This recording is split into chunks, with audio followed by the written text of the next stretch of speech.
तो हेलो मेरी YouTube family, कैसे हो आप सब। फिर से बहुत बहुत स्वागत है आपका हमारे एक और नए व्लॉग में। तो गाइस, हर साल की भांति भी इस साल रामगंज तारे सिटी बालाजी मंदिर से झंडा ले जाया जा रहा है चुंगी देवनारायण जी मंदिर पे। और ये झंडा माँ भवानी की भव्य शोभा यात्रा द्वारा ले जाया जा रहा है। तो इस यात्रा का नज़ारा और माँ भवानी के दर्शन हम आपको हमारे इस व्लॉग में कराते हैं।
ગબ્બરની માત મારી વાઘ અસવાર છે, મોઢું સોહામણું ને સોળે શણગાર છે. ગબ્બરની માત મારી વાઘ અસવાર છે, મોઢું સોહામણું ને સોળે શણગાર છે.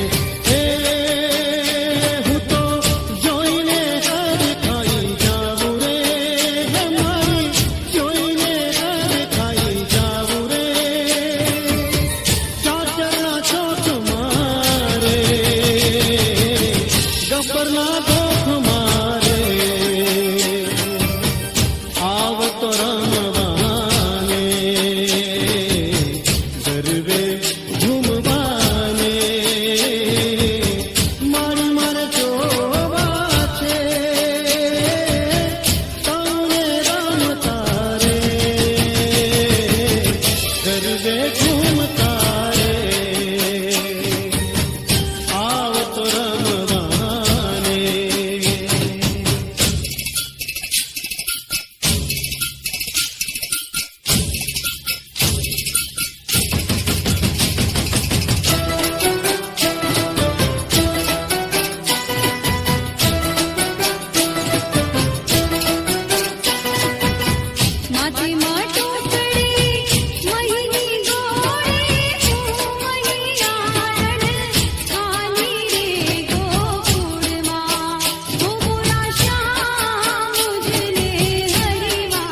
बिचारी की गली रे चिड़ी